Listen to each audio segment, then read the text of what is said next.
इकडं बघ सगळं शूटिंग होतंय तुझं.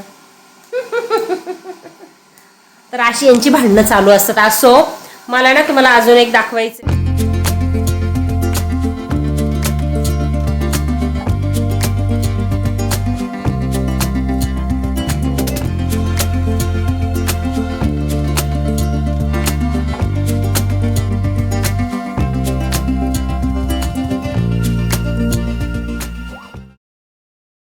मित्रमैत्रिणींनो, कसे आहात सगळेजण? आपल्या सीमा झेंडे ब्लॉग्स या चॅनलमध्ये माझ्या सगळ्या लाडक्या मित्रमैत्रिणींचे मनापासून स्वागत करते. बघू शकता टायमिंग झालेला आहे 6:15, संध्याकाळ झालेली आहे. आणि मागचा जो व्हिडिओ होता तो थोडासा सॅड आणि थोडासा निगेटिव्ह होतं. सगळे वाईब्स दाखवते थांब. निगेटिव्ह वाईब्स होते सगळे त्या व्हिडिओमध्ये, कारण परिस्थिती पण तशी होती. अगस्त्याला बरं नव्हतं, त्यात मला पण बरं नव्हतं. आणि जर मुलांना जर बरं नसेल ना तर मी आहे ना मेंटली कुठेतरी हल्लेली असते. म्हणजे प्रत्येकच आई हल्लेली असते की त्याला कधी एकदा बरं वाटेल आपल्या बाळाला, असं होतं. आणि त्यांच्या ते दुखण्यातनं रडण्यातनं आपल्याला पण त्रास होत असतो. खातपीत नसतात मुलं, आणि तसाच त्रास मला पण होत होता. तर त्याच्यामुळे तो मागचा जो व्हिडिओ होता ना तो थोडासा असा जरा निगेटिव्ह वाईब्स असलेला होता. पण असं आता सगळं छान झालेलं आहे. बघू शकतो तुम्ही अगस्त्य इथं खेळतोय मस्त गाड्याबरोबर. अगस्त्य, तुला तर कसं वाटतंय बाळा? तुला तर बरं वाटतंय का? बरं वाटतंय ना? आता तू खेळतोस, छान स्कूलला जातोस. नीट बोल अंकल आंटीन बरोबर. हो म्हण. हो, स्कूलला जातो. आता तुला बरं वाटतंय? आता खोकला सर्दी आता तुला काय होतंय का? नाही होत ना? आता तू छान खेळतो ना? Very good. तर आता अगस्त्याला बरं आहे.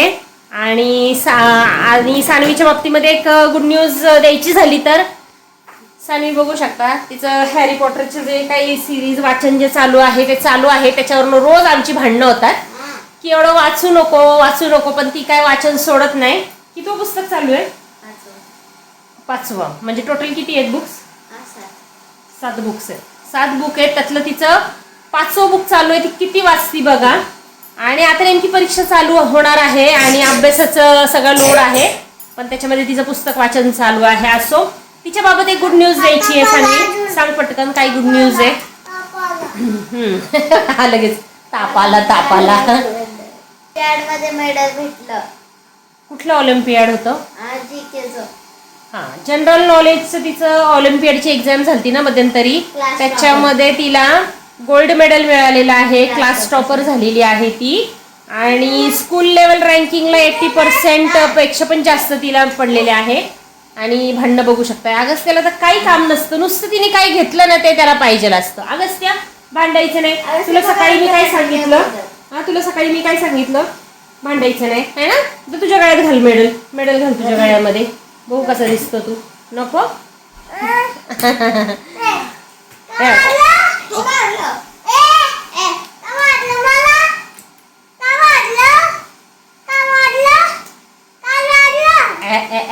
इकडं बघ सगळं शूटिंग होतंय तुझं.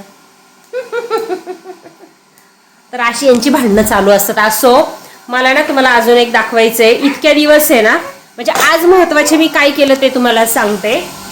ऍक्च्युली इथं गिरणी लावली आहे, त्याच्यामुळे इथं जास्त वेळ मी बोलत नाही. तर आवाज येतोय त्या गिरणीचा, त्यामुळे मी जास्त बोलत नाही. इथं भाज्या बघू शकता. एवढ्या भाज्या आणल्यात आज सकाळी जाऊन. एवढ्या भाज्या आणल्यात, इथं पडल्यात अजून त्या निवडायच्या.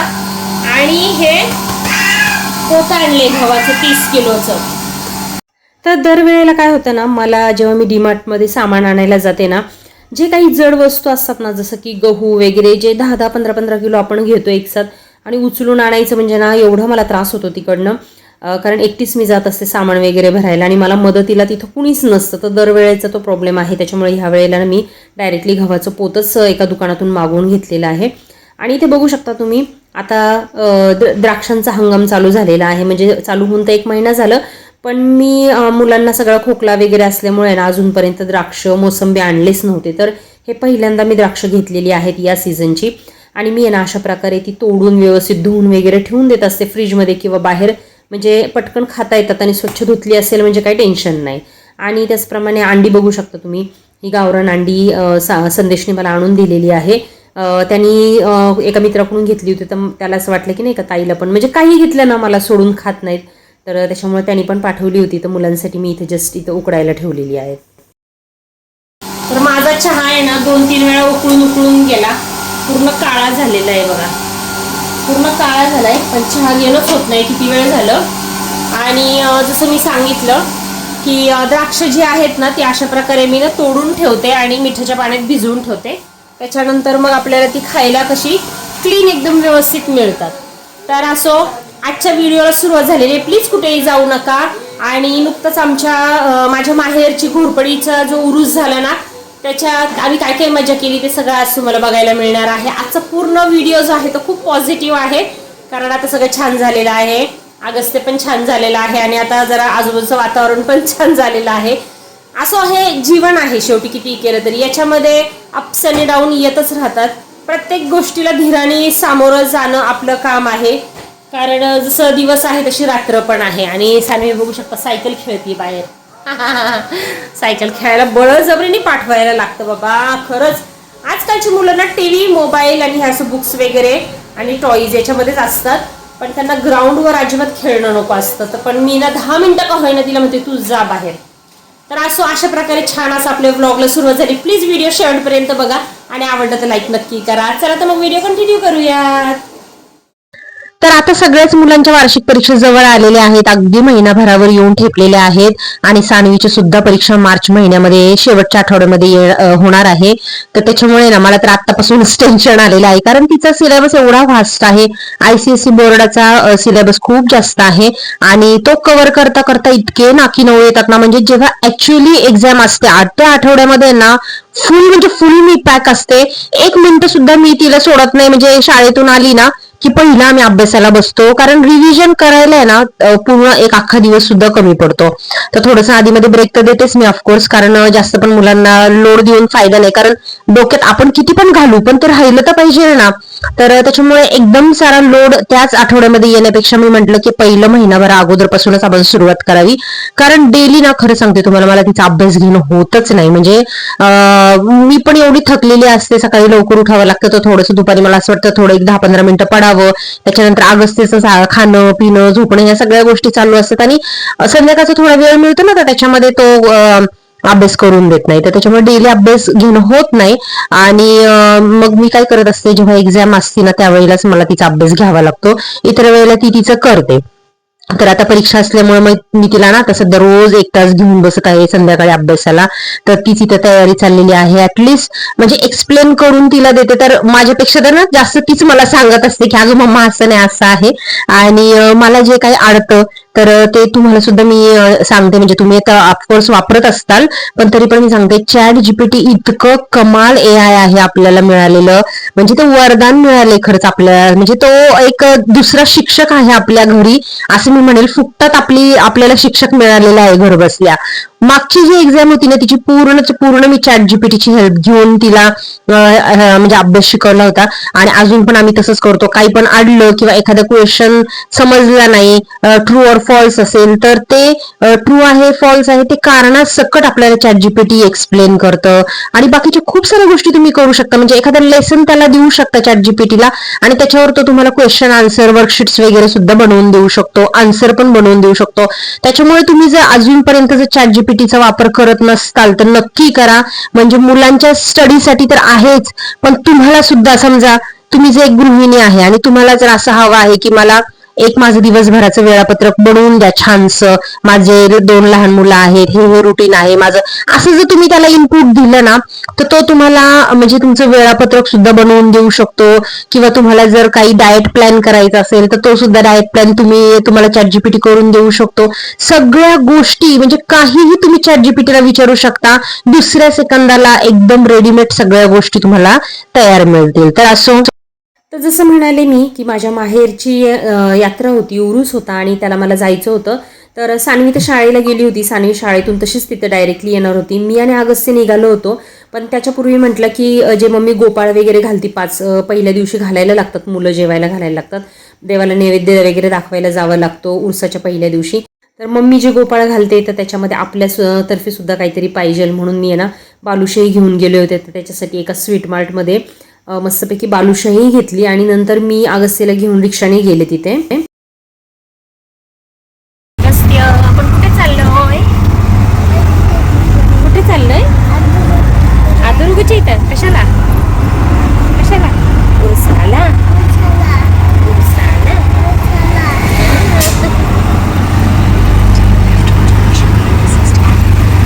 अगस्त्य चाललाय उरसाला आदुर्गूच्या घरी. पण आदुर्गूच घरी नाहीये.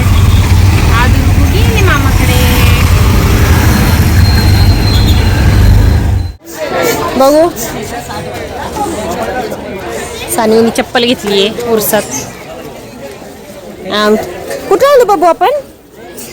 उरसाला, जत्रेला.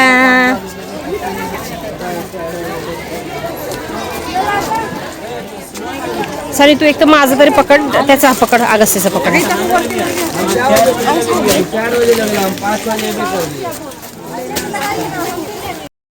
तर नेमकं आहे ना उरूस गुरुवार शुक्रवार आल्यामुळे ना मुलांच्या शाळा तर होत्या, त्यांना काही शाळेला सुट्टी नव्हती. तर त्याच्यामुळे सानवी शाळेला गेली, दुपारी ती घरी आली, थोडासा आराम वगैरे केला आम्ही आणि 4-5 वाजता आम्ही उरसामध्ये फिरायला नेलं मुलांना. आणि तसं बघायला गेलं तर आहे ना म्हणजे पहिलं पूर्वी आमच्या लहानपणी खूप उरसाची गडबड असायची, कारण मामाचं जे घर होतं अगदी हे उरूस जिथं भरतो ना तिथून खूपच जवळ होतं. आणि आम्ही सगळी मुलं म्हणजे मामाची मुलं, मी, मावशीची मुलं सगळे आम्ही एकत्रच गावातल्या शाळेत असल्यामुळेच जेव्हा यात्रा असायची 2 दिवस गावातल्या शाळांना सगळ्या शाळांना सुट्टी असायची. तर त्याच्यामुळे आम्हाला ना आयती मस्तपैकी सुट्टी पण मिळायची आणि मामाच्या इथे येऊन आम्ही खूप एन्जॉय करायचो, इथे राहायचो मामाच्या इथे आणि 5-5 मिनिटाला उरसामध्ये पळायचो, खूप सारी खरेदी करायचो. आणि जे पाहुणे म्हणजे बाहेरून पाहुणे जेवायला बोलवायला लागतात तर भरपूर सारे पाहुणे जमायचे. आणि इव्हन आत्तासुद्धा ना आईकडे आई नाही म्हटलं तरी कोणाला तरी जेवायला बोलवतीच, मावशी मामा ते लोकसुद्धा सगळ्या आपल्या पाहुण्यांना वगैरे निमंत्रण देतात. पण पहिल्यासारखं आता ओढ राहिलेली नाही आहे. पहिलीची माणसं वेगळी होती, काळ वेगळा होता. काही जरी छोटे मोठे कार्यक्रम असले तरी माणसं एकमेकांकडे जायची यायची आणि ह्या यात्रा जत्रेच्या निमित्ताने लोक एकमेकांच्या घरी जायची. त्यावेळेला फोन नव्हता, काही नाही, तर त्याच्यामुळे भेटीगाठीसाठी असे काही समारंभच खूप महत्त्वाचे असायचे आणि त्यामुळे आवर्जून लोक यायची. अक्षरशः चुलीवर स्वयंपाक शिजायचा, इतक्या प्रमाणात लोक यायची. तर असो गेले ते दिवस आणि राहिल्या त्या आठवणी असं म्हणायला काही हरकत नाही. पण जे काही आहे छोट्या प्रमाणात का होईना पण आता आम्ही जातो मामाच्या गावाला, मी माझ्या मामाच्या गावाला आणि माझी मुलं त्यांच्या मामाच्या गावाला, म्हणजे एकत्रच आम्ही सगळी जी यात्रा आहे ती आनंदाने खूप एन्जॉय करतो. तर हे ते मंदिर आहे बघा, श्री क्षेत्र वीर इथली जे श्रीनाथ म्हस्कोबा महाराज आहे ना त्यांचंच एक जागृत देवस्थान इथे सुद्धा आहे आमच्या घोरपडी गावामध्ये. आणि ह्या देवाची माहिती द्यायचं झालं तर आपलं जे पुण्यातलं जे श्री क्षेत्र वीर म्हणून आहे तिथले श्रीनाथ म्हस्कोबा महाराज आहे. हे खूप महाराष्ट्रातलं एक जागृत देवस्थान आहे. आणि ही जी यात्रा असती ना दरवर्षी माघ शुद्ध चतुर्दशी ते वद्य दशमीपर्यंत जवळजवळ 10 ते 15 दिवस चालते, जिथे म्हस्कोबा महाराज व जोगेश्वरी मातेचा विवाह मोठ्या प्रमाणात म्हणजे उत्साहात साजरा केला जातो. आणि गुलाल खोबऱ्याची उधळण केली जाते, काठी सोहळा साजरा केला जातो. हे सगळं तिथं वीरमध्ये होतं आणि सेम त्याच पद्धतीने आपल्या घोरपडी गावामध्ये सुद्धा केलं जातं. कुस्त्या भरवल्या जातात, तमाशा भरवला जातो. ह्या सगळ्या ज्या आपल्या ज्या लोककला आहेत त्यांना खूप सारं प्रोत्साहन इथं मिळतं. आणि ह्याचा जो कालावधी आहे ना तो माघ शुद्ध चतुर्दशीला बघा हळद समारंभाने सुरुवात होते, पौर्णिमेला मुख्य विवाह सोहळा असतो आणि दशमीपर्यंत यात्रा चालते. म्हणजे दशमीला यात्रा 2 दिवसाची यात्रा असते. तर लोककथेनुसार आहे ना भगवान शंकराचा अवतार आहेत हे म्हस्कोबा महाराज आणि सोनारीहून वीर येथे आलेले आहे आणि जोगेश्वरी मातेशी त्यांचा विवाह झालेला आहे. तर त्याच्यामुळे ह्या विवाह सोहळ्याला ह्या यात्रेला खूप खूप महत्त्व आहे. शंकराचे अवतार असल्यामुळे तुम्हाला तर माहिती आहे की किती तेज आणि किती महिमा आहे ह्या देवाचा. आणि घोरपडी गावातले जे कवडे पाटील आहे त्यांचं हे मुख्य ग्रामदैवत आहे, कुलदैवत आहे.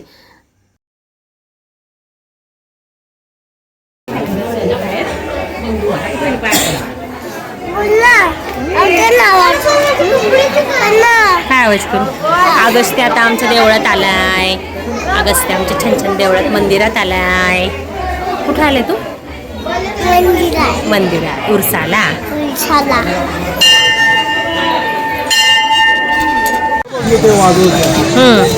हे ते भोपूर राहिले बघ घ्यायचे. इथे आहेत याच्याकडे. ह्याचे छोटे नाही आहेत का त्याच्यामध्ये? ते वाजवायचे त्याचे छोटे एवढेच आहे दीदी, 20 रुपये. ते कितीला आहे? 8 रुपयाला दीदी. हा कितीला आहे? 20. 20ला. मग ह्याच्यापेक्षा बारीक हा 20लाच आहे की तिने 30ला आणला ना. याला घे.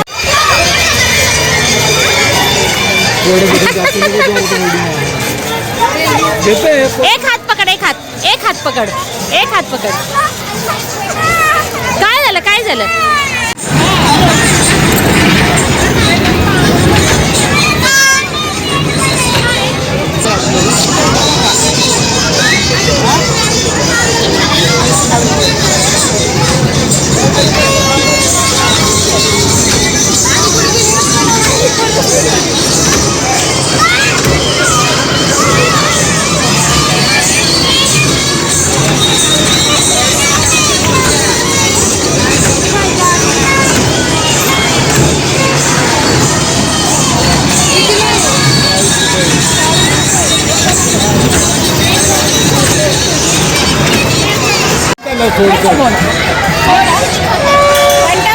गोड पाणी टाकून घे.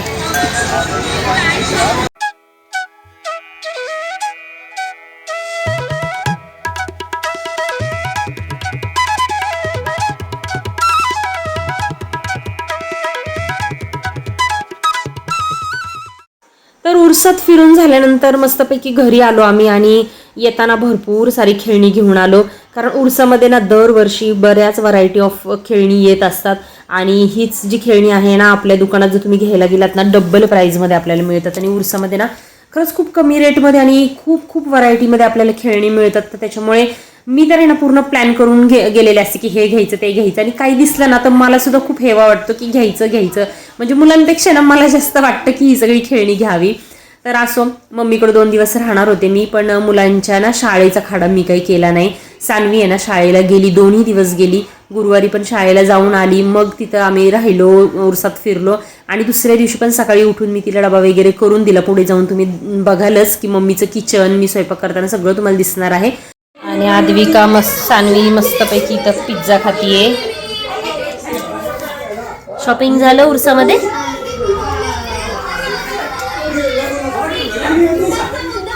कोण खाते? काय खातं बाबू? पिझ्झा. अरे बाप मी खा. सकाळी 10:30 वाजता.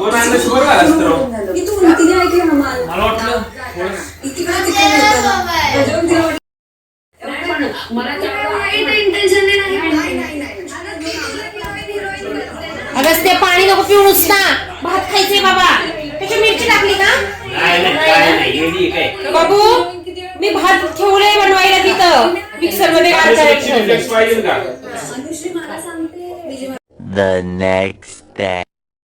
तर हा होता शुक्रवारचा दिवस. सकाळी सकाळी सानवीला शाळेला मला सोडवायचं होतं, पण तिची बस जी आहे ना, म्हणजे मी जिथे राहते तिथून ती ऑन द वे जाता जाता मम्मीच्या इथून पण जाते. तर त्याच्यामुळे मी ऑलरेडी ड्रायव्हरला सांगून ठेवलं होतं की आम्ही 2 दिवस इथं असणार आहे, तर तुम्ही जाता जाता सानवीला इथून पिकअप करा. तर मी त्याच्यामुळे पटकन 5 वाजता उठले. छानपैकी सानवीला, आद्विकाला दोघींनाही टिफिन केला, कारण आद्विकाला पण शाळेला जायचं होतं. तर पनीरची भाजी सकाळी सकाळी मस्तपैकी उठून केली, चपात्या, त्याच्यानंतर सँडविच असा आद्विकासाठी, सानवीसाठी, दोघींसाठी पटापट डब्बा करून घेतला. कसं असतं ना, नेहमी आपल्याला जे सवयीचं किचन असतं म्हणजे आपल्या घरातलं, त्याच्यामध्ये स्वयंपाक करणं आणि दुसरीकडे जाऊन करणं थोडासा फरक असतो. भलेही तर मम्मीच्या इथं मी मम्मीचं किचन काय मला नवीन नाही आहे, तर तरी पण थोडंसं बिचकल्यासारखं होतंच ना. म्हणजे आपल्या घराची रेग्युलर जी सवय असते, खूप दिवसांनी दुसरीकडे जाऊन स्वयंपाक केला तर थोडंसं बिचकल्यासारखं होतं. पण असो, दुसऱ्या दिवशी पण सानवीला मग आम्ही शाळेला पाठवलं. शाळेतून ती आली आणि त्याच्यानंतर पुन्हा थोडी रेस्ट केली आणि पुन्हा उरसामध्ये गेलो होतो आम्ही फिरायला. कारण पहिल्या दिवशी काय झालं ना, जेव्हा उरसात आम्ही गेलो, तिच्या पायाला ना गांधील माशी का काहीतरी किडा चावला आणि त्या इतकी रडली ती तिथं उरसामध्ये. आणि त्या नादामध्ये ना आम्ही पटकन घरी आलो. म्हणजे काही तिला घ्यायचं होतं ते तर राहून गेलं, पण ना पटकन आम्ही घरी आलो. आणि घरी आल्यानंतर जरा तिच्या ते पायाचं शांत झालं. म्हणजे ना अक्षरशः ते किडेनं काटा सोडला होता तिच्या पायामध्ये चावल्यानंतर, तर इतकं तिला ते दुखत होतं. आणि मग त्याच्यामुळे ना दुसऱ्या दिवशी आम्ही ठरवलं की ठीक आहे अजून एक दिवस राहूया आणि काय अजून एकदा उरसामध्ये जाऊन फिरून येऊया. कारण उरसात किती पण फिरलं ना मन भरत नाही, खरं सांगते तुम्हाला. कारण आम्ही ते लहानपणी एन्जॉय केलेलं आहे आणि आता आमची मुलं सुद्धा तेच एन्जॉय करत आहे. तर त्याच्यामुळे दुसऱ्या दिवशी पुन्हा एकदा आम्ही संध्याकाळी उरसामध्ये गेलो, थोडंफार खरेदी केली. ते काय मी नंतर परत शूटिंग घेतलं नाही, कारण पुन्हा आम्ही ना उरसामध्ये फिरून थोडंफार घेतलं, थोडंसं तिथं खाल्लं. आणि आद्विका आमच्यासोबत नव्हती, आम्ही तिला ना फसवून गेलो होतो, कारण तिचे क्लास होते, ट्युशन होती आणि आम्हाला पण इकडं निघायचं होतं. तर त्याच्यामुळे आम्ही पटकन जाऊन आलो आणि जे काय आहे ते खरेदी वगैरे केली. आणि उरसाचे जे 2 दिवस आहे ना ते इतके छान गेले मम्मीकडं. कधी कधी आपले जे रुटीन लाईफ असतं ना त्याच्यापेक्षा थोडेसे वेगळे काही दिवस घालवले ना तर खरंच खूप छान वाटतं. आणि नशिबाने म्हणजे देवच पावला या वेळेला की अगस्त्य पण ना खूप छान राहिला. म्हणजे अगस्त्याने एकदा सुद्धा नाव काढलं नाही की मला घरी जायचंय. नाहीतर तो ह्याच्या अगोदर तुम्हाला माहिती आहे, तुम्हाला जर पूर्वीचे माझे व्हिडिओ बघितले असतील तर अगस्त्य जरा सुद्धा मम्मीकडे राहायचा नाही. म्हणजे दारात गेला रे गेला, पायऱ्या चढायला लागलं की तो लगेच रडायला सुरुवात करायचं की मला नाही राहायचं इथं. पण आता ना म्हणजे आता कळतंय त्याला. तर ह्या वेळेत तो उरसाच्या म्हणजे ह्या 2-3 दिवस इतका मस्त राहिला तिथं. माझं तर टेन्शनच गेलं, म्हटलं की चला काही टेन्शन नाही. आणि अजून एक गोष्ट की माझ्या म्हणजे संदेशची जे बायको आहे स्नेहा, तर तिला नाही का हाताला थोडासा प्रॉब्लेम झालेला आहे. तर ती आता सध्या माहेरी आहे, तर ती तुम्हाला आजच्या व्हिडिओमध्ये दिसणार नाही. तिचा हात फ्रॅक्चर झाल्यामुळं ती आईकडे गेलेली आहे.